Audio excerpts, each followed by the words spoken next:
तो जो भी आपको क्रेविंग होती है, जब भी आप कोई नशा या कुछ भी करते हैं, जो क्रेविंग होती है, वो जो क्रेविंग है, हम कान में वो सुई लगा करके थोड़े घंटे के लिए, 2-4 घंटे के लिए लगा करके, वो जो सुई लगा करके हम वो जो क्रेविंग है वो आपकी तरफ करते हैं। आप छोड़ना चाहते हैं, बट आपको ये लगता है कि मैं वो क्रेविंग को कैसे झेलूंगा। हम उस क्रेविंग को सब्सिडाइज करते हैं, बिल्कुल ही बहुत ही मिनिमम कर देते हैं क्रेविंग को। तो जिससे ये रहेगा कि भाई आपको क्रेविंग से कोई डर नहीं लगेगा। तो हमारी जो ट्रीटमेंट रहेगी वो कोई ऐसी नहीं है कि कोई हम आपको कोई इंजेक्शन देंगे, कोई कैप्सूल खिलाएंगे, कोई गोली देंगे, कुछ ऐसा कुछ नहीं है। नथिंग। जो आपकी बॉडी के अंदर में जो एनर्जी है उसका पूरा रिफ्लेक्शन आपके कानों के ऊपर में होता है, और उसी एनर्जी के रिफ्लेक्शन को, उसी एनर्जी को यूज करके हम उसको आपकी क्रेविंग को या आपके जो भी आपको डिजीज या डिसऑर्डर है उसको हम न्यूट्रलाइज करते हैं, या उसको कह दो कि हम उसको कम करते हैं। डॉक्टर साहब, मेरा एक ये सवाल है कि जो भी लोग नशा करते हैं तो जब ये नशा छोड़ते हैं तो एक खिंचाव नशे का महसूस करते हैं, वो मानसिक तौर पर होता है और कई बार फिजिकल उसको कई पेन्स होती है, दर्द होती है। वही मैंने बताया ना, विड्रॉल सिम्टम्स बोलते हैं। विड्रॉल सिम्टम्स वही मैंने बताया ना। जो भी आपको विड्रॉल सिम्टम्स होते हैं, कैसे भी होते हो, विड्रॉल सिम्टम्स हर एक को अलग अलग, किसी को दर्द ज्यादा होता है, किसी को भूख ज्यादा लगती है, किसी को वजन ज्यादा बढ़ने लग जाता है, अलग अलग टाइप के विड्रॉल सिम्टम्स। तो डिपेंड करता है पर्सन टू पर्सन। किसी को छटपटाहट ज्यादा होती है, किसी को एंग्जाइटी ज्यादा होती है, किसी को ऐसा लगता है यार क्या है। अकॉर्डिंग टू ड्रग्स जो वो लेते हैं, कोई स्मैक लेता है, कोई चरस लेता है, कोई गांजा लेता है, कोई इंजेक्शन लेता है, कोई शराब लेता है, कोई भी थोड़े थोड़े सिम्टम अलग अलग सिम्टम्स होते हैं। ऐसे एक्चुअली होता क्या है, मैं आपको अगर थोड़ा सा टेक्निकल लैंग्वेज में बताऊं, हमारे ब्रेन के अंदर में कुछ केमिकल्स होते हैं, उनमें से 4 केमिकल्स होते हैं जो मुख्य रूप से 2 के बारे में जिक्र करूंगा। पहला है डोपामिन। जो डोपामिन होता है हमारे ब्रेन के अंदर में, वो जब भी आप, ऐसा नहीं कि कोई नशा करके ही नहीं, अगर मान लो कि मैंने ये चाय पी और मेरे को बड़ा अच्छा लगा, जो अच्छा लगा है वो किस लिए अच्छा लगा है, क्योंकि मेरा डोपामिन लेवल इंक्रीज हो गया। ठीक है। अगर मान लो कि वो मेरे को एक्साइटमेंट देगा, चाय पीकर बड़ा, अगर फॉर एग्जांपल मैंने कोई गाना सुना, मैंने कोई भी नया गाना सुन लिया, अरिजीत सिंह का कोई गाना सुन लिया, मेरे को बड़ी खुशी हुई, अच्छा नहीं लगा, एक्साइटमेंट नहीं हुई मेरे को खुशी हुई, तो एक सेरोटोनिन नाम का केमिकल होता है, वो ब्रेन में इंक्रीज हो गया। सेरोटोनिन नाम का है। ये 2, बाकी भी और भी, पर इतना ज्यादा मैं आपको कंफ्यूज नहीं करूंगा। ठीक है। जो डोपामाइन है वो आपका एक्साइटमेंट लेवल को इंक्रीज करता है, जो सेरोटोनिन है वो आपको, आप अपने माँ बाप से मिले, आपको खुशी हुई, आप अपने पिताजी से मिले, आप अपने भाई से मिले, खुशी हुई, आप एक दूसरे को जाने मिले, तो वो एक सेरोटोनिन लेवल है। मैं जस्ट इतना ही मोटा तौर पे बताऊंगा आपको। तो ये जो डोपामिन लेवल है, जब भी आप कोई नशा करते हैं, वो आपको एक खुशी देता है शुरुआत में। तो जब खुशी देता शुरुआत में, तो आपका वो जो एक कहूँगी आर्टिफिशियल लेवल का जो एक्साइटमेंट है, वो आपको ये नशा देता है। पर जब आप उसको छोड़ने लगते हो, तो फिर आपको ये लगता है कि अरे यार, मेरे को तो खुशी उससे मिल रही है, तो मैं इसको क्यों छोड़ूं। पर प्रॉब्लम ये आती है कि उस नशे की वजह से जो उसके साइड इफेक्ट्स हैं वो आपकी बॉडी को खा जाते हैं। ठीक है। तो हम क्या करते हैं कि उस नशे को छुड़वा करके कान के माध्यम से या जो भी और माध्यम से है, वो जो डोपामिन लेवल है उसको हम बरकरार रखने की कोशिश करते हैं। ठीक है। तो विड्रॉल सिम्टम्स जो भी आते हैं उससे, और साथ में जो भी आपके विड्रॉल सिम्टम, किसी को एंग्जाइटी हो रही है तो मैं एंग्जाइटी का कर लूंगा, किसी को भूख ज्यादा लग रही है तो उसको भूख की ज्यादा कर लेंगे, किसी को नींद नहीं आ रही उसका नींद के साथ, अलग अलग टाइप के जो विड्रॉल सिम्टम्स होते हैं। ठीक है। तो हम लोग क्या करेंगे कि आपका जो निर्भरता है, जो एक डोपामिन लेवल को इंक्रीज करने की, वो किसी और चीज के ऊपर में, चाहे ड्रग्स हो, चाहे दारू हो, चाहे बीड़ी हो, चाहे सिगरेट हो, कुछ भी हो, हम उसको कम करके जो आपकी बॉडी में नेचुरल जो डोपामिन लेवल बढ़ता है, हम उसको उपयोग करते हैं। अब ये होता है कि जब आर्टिफिशियल डोपामिन लेवल से हम ड्रग से जब उसको इंक्रीज करते हैं, तो आपका जो ब्रेन है वो डोपामिन लेवल बनाना कम कर देता है। नेचुरल सी बात है। जब आप किसी को दूसरी जगह से, आपको फॉर एग्जाम्पल आपको कोई पैसे दे रहा है, तो आप खुद कमाना बंद कर दोगे, यार ठीक है मेरे को तो मिल ही रहे पैसे, है ना। किसी नशे से या सिगरेट से या दारू से मिलता है, तो आपका ब्रेन भी कहता है ठीक है यार बाहर से आ रहा है, अभी मेरे को क्या जरूरत बनाने की। डॉक्टर साहब, क्या हम एक्यूपेंचर से अपना डोपामाइन बढ़ा सकते हैं? हाँ जी, बिल्कुल वही बता रहा हूँ ना मैं आपको। हम आपका जो डोपामिन लेवल है उसको हम बढ़ा सकते हैं। ऐसा नहीं है कि कोई एक जगह, मतलब कि उसके लिए पूरा एक प्रोसेस है, लगने के लिए टाइम लगता है उसको बढ़ाने के लिए। ठीक है, मैं जो आपको बस इतना तरीके से बता रहा हूँ कि मैं जो अगर मेरा ये सीधा बन रहा है, जब आपको ये समझ लग जाए ना कि ये चीज होती कैसे है, तो फिर आप उसको और ज्यादा ग्रहण करने की कोशिश करोगे। आपको ये पता लग गया ना चाय या कॉफी बनती कैसे है ना, तो फिर आपको और मजा आएगा उसको पीने में। आपको पता ही नहीं है कि भाई ये चाय रखी है, ठीक है इसको पी लो जी, काम करोगे, तो फिर आपको उतना मजा नहीं आएगा। तो इसलिए मेरा ये फंडा है कि मैं उसको कॉन्सेप्ट को आपको समझाने की कोशिश करता हूँ, तो आपको ये समझ में आ जाएगा ना कि हाँ ये चीज ऐसे काम करती है। या फिर कोई काम करने करता हूँ तो मेरे मन में नशा छा जाता है, माइंड पे। कब से आप यहाँ पर? मेरे को 1 मंथ हो गया पूरा, और ओवर हो गया 7-8 दिन। नहीं, आपके माइंड में क्या छा जाता है? नशा सा हो जाता है ऐसे अचानक ही अपने आप। अगर कोई बीड़ी सिगरेट पी रहा होगा ना कोई अलग, तो फिर भी उसकी स्मेल से मुझे नशा माइंड में हो जाता है। अब मैं अभी नीचे आया, चक्कर आने लगते हैं। चक्कर आने लगते हैं। अभी मुझे नशा सा लग रहा है। और सुबह से दलिया खाया और कुछ नहीं। सुबह से दलिया खाया और कुछ नहीं? असल में सर ये जो नशा करके ना वीकनेस बहुत ज्यादा आ जाती है। वीकनेस है, तो थकावट। उसके कारण ना इनको ऐसा लगता रहता है कि शायद मुझे नशा हो रहा है, मैं खुद भी सुन रहा हूँ। जैसे मैं उन्हें स्मोकिंग नहीं करता तो मुझे लगेगा कि मुझे भी कुछ वो आएगा। हाँ, उसके लिए हमारे पास में, हाँ जो हम लोग करते हैं, जो मैं यहाँ पे ट्रीटमेंट करता हूँ वो है इम्यूनिटी को इंक्रीज करने की। तो हम क्या करते हैं कि मुझे ये नहीं पता कि हम लोग मतलब अपना इम्यून सिस्टम में पढ़ाता हूँ ना कई बार आपको। हाँ, तो हम लोग करते हैं कि जो इम्यूनिटी सिस्टम, प्रतिरोधक क्षमता, रोग प्रतिरोधक क्षमता जो भी है, हम लोग, मैं इंग्लिश में पढ़ाऊँ तो मेरे को माफ करना, ज़्यादा हिंदी आती नहीं है, तो वो उसको हम लोग क्या करते हैं कि जैसे अभी आपको कोई वीकनेस लग रही है, जैसे भी आपने बताया, तो हम क्या करेंगे कि भाई इम्यूनिटी को इंक्रीज करने के लिए जो पॉइंट्स हैं वो कान में लगाते हैं। और जो डाइट में है हम लोग उसको ज़्यादा विटामिन, ज़्यादा मिनरल्स, जो भी चीज़ें होती हैं, proteins, carbohydrates, fats, vitamin and minerals, ये 5 चीज़ें होती हैं टोटल।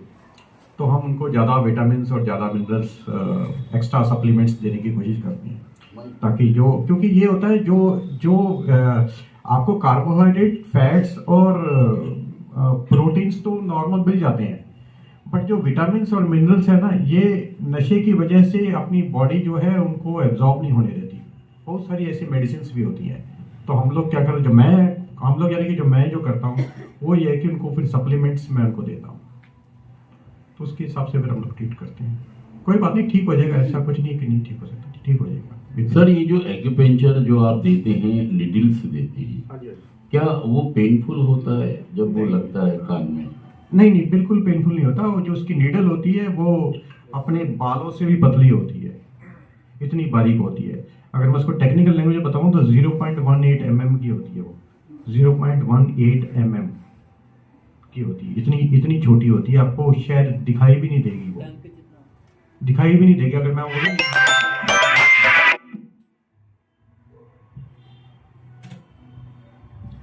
तो सर क्या वो जो पॉइंट्स होते हैं उन पॉइंट्स को हम यहाँ पर सीख कर उनको क्या इस्तेमाल कर सकते हैं? हाँ सर, बिल्कुल। उसके लिए कितनी ट्रेनिंग की और क्या जरूरत होगी? नहीं, कुछ नहीं सर, उसका एक चार्ट है हमारे पास में। एक कान के बारे में अभी मैं वही बताता ना, अगर मैं बता दूँ तो चार्ट, वो पावर पॉइंट हो तो मैं आपको दिखा दूँ उसको। वो कान के ऊपर में पॉइंट्स होते हैं, कान में उस पॉइंट्स, जो पर्टिकुलर पॉइंट्स है, इम्यूनिटी के पॉइंट्स हो गए, अगर किसी को सांस की दिक्कत हो रही है, लंग्स के हैं, किडनी के हैं, सिंपैथेटिक सिस्टम के हैं, पॉइंट 0 है, शेनमेर पॉइंट है, ऐसे 4-5 पॉइंट होते हैं, 5 नहीं, ज़्यादा ही पॉइंट्स तो बहुत सारे होते हैं कान में। मतलब जो जिससे रिलेटेड होता है फिर हम वो पॉइंट उसमें वहाँ पे नीडल लगा देते हैं। ओके, तो आप समझ रहे हैं कि कुछ पॉइंट्स हैं हमारे कान में, और वो स्पेशलिस्ट जो होते हैं उनको पता होता है वो पॉइंट्स कौन से हैं। हाँ, वो पॉइंट। डॉक्टर साहब, उसमें कितना समय एक सुई को हमें लगाना होता है वहां पर? सर हम लोग ज़्यादा से ज़्यादा 3-4 घंटे के लिए, मैं तो ज़्यादातर लगाने की कोशिश करता हूँ। और कुछ सुइयां ऐसी हमारे पास में आती हैं, उसको हम लोग प्रेस नीडल बोलते हैं। नीडल होती है, छोटी सी होती है, उसके ऊपर में एक चेपी लगी होती है जी। वो चेपी लगा करके हम उसको छोड़ देते हैं। वो उसके बाद में चाहे आप नहाओ धो जो मर्जी करो, वो आपको कंटिन्यूस स्टिमुलेशन देती रहती है। अच्छा अच्छा, वो काम करती है। वो काम करती रहती है। अगर मान लो गीली हो गई, निकाल दी तो फेंक दी, अगले दिन फिर सुबह लगा दी, मतलब कि वो थोड़े लॉन्ग पीरियड के लिए रहती है। एक नीडल अगर लंबी सी लटकती रहेगी देर तक कान में, तो शायद आप सोएंगे या इधर कहीं घुमाएंगे सर, तो वो दिक्कत दे सकती है।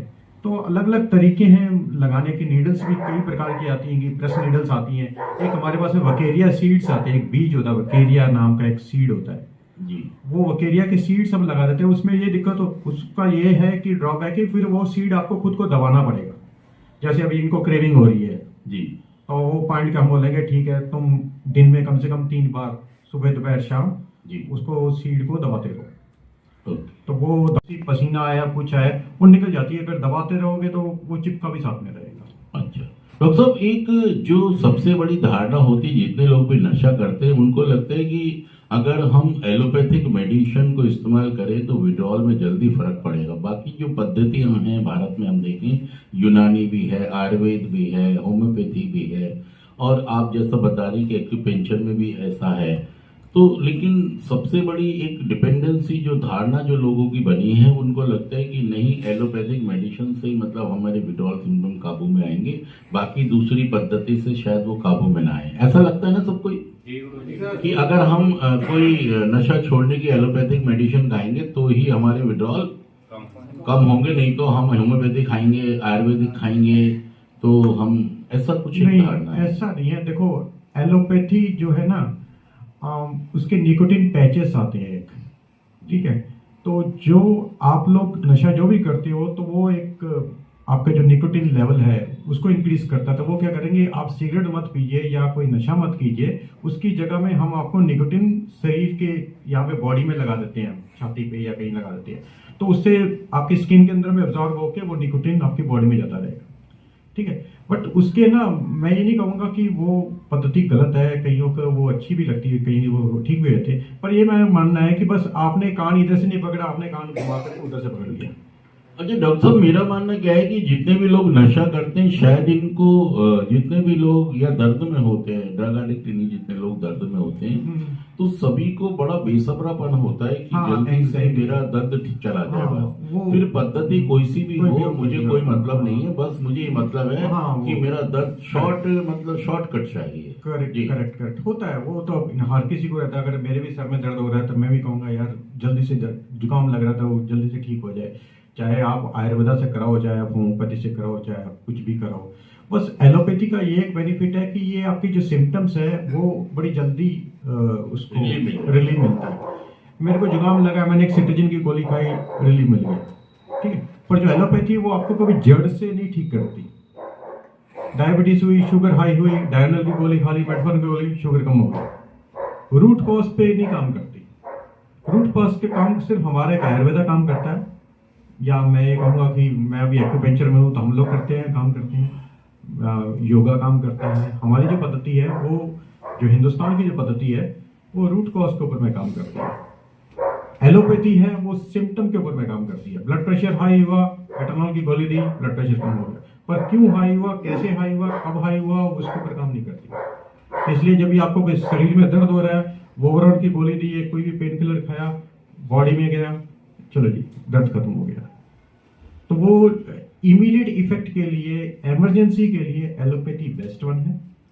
लॉन्ग ट्रीटमेंट के लिए जो हमारी हिंदुस्तान की पद्धति है, एक्यूपेंचर भी हिंदुस्तान की पद्धति है, एक्यूप्रेशर भी है, योगा भी है, वो बेटर है। तो इसलिए मेरा ये मानना है कि दोनों को का मिश्रण मिल रहा है, कंजक्शन लेकर के, जरूरत पड़े तो वो ले लो, जो हमारी पद्धति है वो ये करते रहो। तो एक दूसरे के अल्टरनेटिव, इसलिए हम लोग अल्टरनेटिव मेडिसिन बोलते हैं कि एक दूसरे के साथ से मिलकर के जैसी सिचुएशन है, जैसा पेशेंट है, उसके हिसाब से फिर हम काम करते हैं। तो हाँ जी, तो मैंने कई बार घर वालों ने सोचा दारू छोड़ दो, मैंने कोशिश की 3-4 दिन छोड़ने की, लेकिन उसके बाद रात में नींद नहीं आती, 3-4 बज जाते थे। मैंने 3 दिन दारू छोड़ी तो 3 दिन नींद ही नहीं आई। सर है सर, हमारे पास में इंसोमिनिया के पॉइंट्स होते हैं कान में, जो हम लोग लगाते हैं जिससे आपको नींद आती है। हमारे पास में अब मुझे नहीं पता कि आप लोग कैसे करते हैं, मेडिटेशंस के पॉइंट्स होते हैं जो जिससे आपको अच्छी नींद आ जाती है। आप अपना ध्यान किसी और आपकी जो हॉबी है, जो आपकी कोई एक्टिविटी, आप उसमें लगा के देखिए, आ जाएगी धीरे धीरे ग्रेजुअली। ऐसा नहीं हो सकता कि मैं ये नहीं कह सकता कि अगर कोई बंदा फॉर एग्जांपल एक दिन की 20 सिगरेट पीता है तो हम ये नहीं कह सकते कि भाई तेरी कल से लेके एक भी सिगरेट नहीं पिएगा। ऐसा करने से उसको ज़्यादा होगा। हम लोग उसको थोड़ा सा ग्रेजुअली, जो हमारा ट्रीटमेंट है, हम उसको ग्रेजुअली धीरे धीरे करके रिड्यूस करते हैं। स्लाइडिंग स्केल बोलते हैं हम उसको, स्लाइडिंग स्केल पे उसको रखते हैं और धीरे धीरे करके उसको ट्रीट करते हैं, तो हो जाएगा। आप चिंता मत कीजिए, अभी देखते हैं कैसे पर्सनली। अभी तो देखिए, जो भी आपको विड्रॉल होते हैं, जो भी आपको तकलीफें होती है नशा छोड़ते हैं, हमारा मानना यह है कि अभी डॉक्टर साहब ने कहा कि जो एलोपैथिक मेडिसिन है वो वक्ती तौर पर आपको बहुत अच्छा रिजल्ट दे सकती है। भारतीय पद्धतियों की बात करें तो भारत में बहुत सारी ऐसी पद्धतियां हैं जो आपको मतलब वक्ती तौर पर नहीं, आपको पूरी जिंदगी के लिए आराम दे सकती, मतलब उन दर्दों को छुटकारा दिला सकती, उन बीमारियों से छुटकारा दिला सकते। जरूरत है अवेयरनेस की, जागरूकता की। और आज हमारे साथ गुरप्रीत जी हैं और हमारी तो हम आभार शुक्रिया करते हैं इनको कि हमारे साथ हैं और जो अपनी बहुत सारी जो अनुभव है इनके पास, जैसा कि सर ने बताया कि वो अपनी सेवाएं पहले भारत सरकार को देते थे और वहां से वीआरएस लेने के बाद अभी वो अपनी सेवाएं दूसरे अपने क्लिनिक पे और दूसरी जगहों पर देते हैं। तो हम धन्यवाद शुक्रिया अदा करते हैं कि डॉक्टर साहब हमारे साथ हैं। तो डॉक्टर साहब के लिए जोरदार ताली बजाएंगे।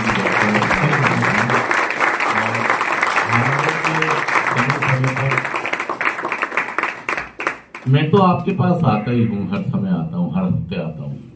तो ऐसे कुछ लोग जो सही में हमें नहीं जानते, हमारे दर्द को नहीं जानते, तो हम सभी से मिलते हैं और उन्हें बताते हैं कि हम भी ठीक होना चाहते हैं, हम भी समाज की मुख्य धारा में आना चाहते हैं, हमसे गलती हो गई, हमसे ये तो कह रहे हो आप कि हमसे गलती हो गई और हम सुधार चाहते हैं। इस सुधार में हमारा सहयोग कम्युनिटी के बहुत सारे लोग करते हैं। हमारे सुनील वात्स्यन जी भी अभी रास्ते में हैं, शायद अभी पहुंचने वाले होंगे। मेरे गुरु थे वो, जब मैं डिडॉक्स में था, अब भी गुरु हैं हमारे। तो वो समय समय पर मैं उनसे कि थोड़ी सी इंफॉर्मेशन, एजुकेशन, कुछ कम्युनिकेशन जो आपके पास हैं वो हमारे सभी बच्चों को मिले। देखिए, इनके आने से, डॉक्टर साहब के आने से फायदा हुआ नहीं हुआ आपको? कि बहुत ही अच्छी बात है। आप कान की शेप को देखेंगे ना, तो जो बच्चा माँ के पेट में अल्ट्रासाउंड में दिखता है आपको, उस शेप को और उस शेप, कान की शेप को आप देखें ध्यान से। जैसे अखरोट की शेप को दिमाग की शेप से मिला के देखा जाता है। बिल्कुल बिल्कुल सही कहा इन्होंने। और वैसे ही कान की शेप को डॉक्टर साहब ने बताया कि आप माँ के पेट में जो बच्चा है, अर्थात वो ये कहना चाहते हैं कि अगर हम उस पॉइंट्स को समझ लें और एक्यूपेंचर को समझ लें, पद्धति है ये। और उन्होंने कहा कि ये भारतीय पद्धति है, जो शायद हमने अच्छे से इसकी केयर नहीं की, तो ये बाहर वालों ने मान मूंझ के इसको मतलब चमका लिया और वही फिर हमने दोबारा से उसको देखा, समझा, वो एक अलग मुद्दा है। लेकिन ये पद्धति बहुत कारगर है। मैं भी एक बार एक नाडा एजेंसी थी, तो मैं 7 दिन की ट्रेनिंग पे गया था डॉक्टर साहब। हाँ, 7 दिन की एक्यूपेंचर की मुझे ट्रेनिंग दी उन्होंने। अब तो मैं शायद भूल गया वो पॉइंट्स, कुछ याद है कुछ याद नहीं है। तो हम जब रिहैब में जाते थे तो उन 7 पॉइंट्स को यूज करते थे। मतलब वो नीडल्स वहां से हमको मिलती थी और वहां पे जब कोई याद था हमको और थोड़ा सा जोश भी ज्यादा था तो हम वहां पर उसको करते थे, तो बड़ा अच्छा लगता था उस समय। अब देखिए, वही है कि डॉक्टर साहब उसमें, उसका स्पेशलाइजेशन डॉक्टर साहब के पास है, उसके स्पेशलिस्ट हैं डॉक्टर साहब। हम तो कुछ देर के लिए गए थे, वो सीखा था, उसको समझा था। तो आज भी अगर हम उसको समझ सकते हैं, उसे जिंदा रख सकते हैं। और बहुत सारी ऐसी चीजें हैं, बीमारियां हैं जिन पर एक्यूपेंचर बहुत अच्छा काम, क्योंकि कई बार मैं देखता हूँ टीबी हॉस्पिटल में डॉक्टर साहब कि किसी एक मरीज को अगर टीबी की दवाई खिलानी है तो उसको टीबी की दवाई खिलाते हैं तो उसकी दूसरी बीमारियों पर वो दवाइयाँ अच्छा असर नहीं करती। वो है ही, जैसे भी कई बीमारियों में होता है। फिर उस समय इंसान क्या करता है, वो आयुर्वेद की तरफ या दूसरी पद्धतियों की तरफ वो जाता है, उसको जाना ही पड़ता है, बिल्कुल, क्योंकि दूसरा कोई रास्ता फिर होता नहीं, क्योंकि दवाइयों, अगर वो लीवर को ठीक करना चाह रहा है तो उसका फेफड़ा खराब हो रहा है उन दवाइयों से, फेफड़े को ठीक करना चाह रहा है तो गुर्दा खराब हो रहा है। तो ऐसे में फिर इंसान लास्ट में सोचता है कि यार मैं थोड़ी तकलीफ उठा लूंगा लेकिन मैं एक्यूपेंचर या दूसरी पद्धति पर जाऊंगा। बिल्कुल। तो इसलिए बहुत ही महत्वपूर्ण हो सकती हैं ये पद्धतियां, जितनी भी अभी डॉक्टर साहब ने हमको चीजें बताई हैं। और वो कान की शेप इसलिए बताई है कि वहां पे सब कुछ है, वहां से मतलब सारा सिस्टम आप पंचर करके उसको सही कर सकते हैं। तो धन्यवाद, शुक्रिया, आभार प्रकट करते हैं डॉक्टर साहब का। और एक बार फिर हम समय समय पे समय लेते रहेंगे और आपकी थैंक यू दोस्तों, शुक्रिया।